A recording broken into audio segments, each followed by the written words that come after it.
Hey guys, hope you're all doing well. Now for today's video, I wanted to talk about Velociraptors. Specifically, the raptors that we only got to see in Jurassic Park 3. A couple of years ago, I did a video on the differences between raptor tribes on Isla Sorna, where I basically went over the differences between the tiger stripe tribe from the second film and the far different looking animals from Jurassic Park 3. Well, I wanted to hone in on JP3's raptors today because we've come a long way since 2017, and a ton of new information has been expanded upon in the canon over these last 2 years. However, even with the new help that we have in determining what exactly was going on Site B during that time period, there are still some mysteries surrounding the dinosaurs that we saw in Joe Johnston's film. So for starters, we need to get the basic stuff out of the way first. The raptors in Jurassic Park 3 are radically different to anything that we saw before, and still happen to be radically different from anything that we've seen since. Usually, raptors in the Jurassic Park franchise are depicted as being exclusively scaly. They have relatively rounded off heads, and their eyes possess an iconic cat-like pupil that sets them apart from other clones like the T-Rex. Well, the third movie's dinosaurs happen to have some traits that break this rule. These include a more pronounced nasal crest on their skulls, the very different bird-like pupils that replace the previous cat eyes, and the color variations that differentiate them from the wild animals of parts 1 and 2. The males also come with a very recognizable mohawk of quills, and while no other part of their bodies have any feathers, this small ornamentation on their heads really sets them apart from their genetic siblings. But why is that? Why do these specific raptors look so radically different to everything else in the Jurassic franchise? Well, for reality's sake, we need to get the obvious answer out of the way first. This is a different movie from parts 1 and 2. JP3 just wanted to have some animals that looked different to what had come before. And while it's important that we acknowledge the specific behind-the-scenes design aspect of the film, the in-canon explanation still needs to be explained.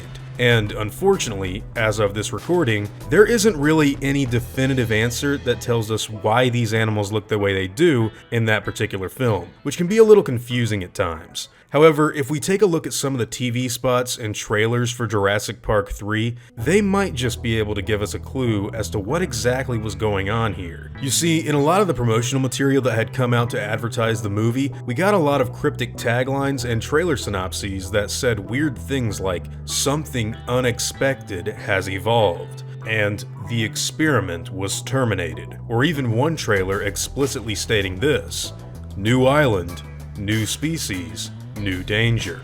And while none of this stuff really adds up to what we see go down in the final film, Dr. Grant's single line of the Spinosaurus not being on InGen's list has drawn a lot of attention to the different looking animals that we see in the movie.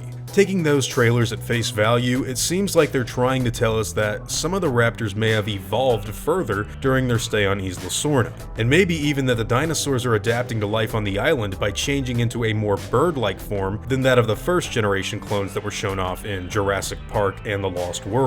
And while that does seem to be a rather interesting theory that many people have supported over the last 15 years, by the way, I personally don't think that's what's really going on here. Mainly because I just don't see how these changes could happen so quickly on the island. Of course, science in the Jurassic Park franchise is never 100% sound, and I don't want to hold it to any standard that would fall too far out of line with what was set up in the first film, so I guess that's still a sound theory in practice if you want to believe it. But me personally, I actually think that the quilled raptors we see in the third movie are connected to some of the DPG lore that was shown off in Fallen Kingdom's viral marketing. I actually got the chance to interview both Jack and Tim, the guys behind that stuff, around the time Fallen Kingdom came out last year, and they shared with me a lot of stuff that was going through their heads when they were writing the info on Site B. For example, the incredibly vague explanation, or lack thereof, for where the Spino comes from in Jurassic Park 3 is actually explored in an email from Dr. Wu called Ruffled Feathers, where it's alluded to being a product of a failed experiment on gene splicing that was done in the late 90s.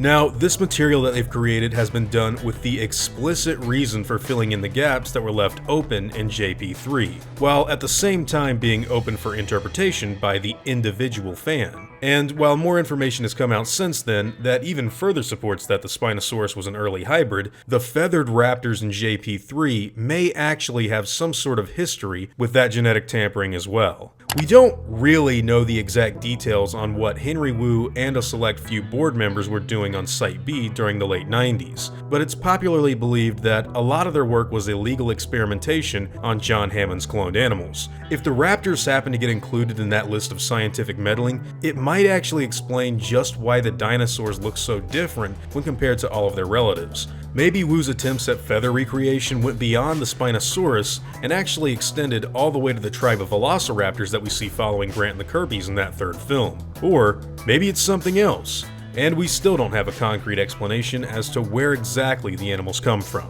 So now that I've gone over all of that, I'd love to pass the question on to you guys and hear your thoughts. What do you personally think is responsible for the more bird-like pack of raptors that we see in Jurassic Park 3? Evolution? Genetic experimentation? Or something different? Again, there's no official answer on this question just yet, so any theory or speculation should be pretty relevant. Whatever your own thoughts and opinions happen to be, I'd love to hear them in the comments down below. Now before I go, I'd like to thank all of my game wardens, as well as all of my InGen executives. I'd also like to thank all of my park workers and InGen hunters as well. Guys, it seriously means the world to me that you all even continue to watch these videos, and I want to thank each and every one of you for all of your continued support. Now I'd like to thank all of you for watching this video and hope you all enjoy today's content. If you feel like I deserve it, I'd appreciate the like and hope that you'll consider subscribing if you're interested in hearing from me again. I'll see you on the next one, guys, and as always, take it easy.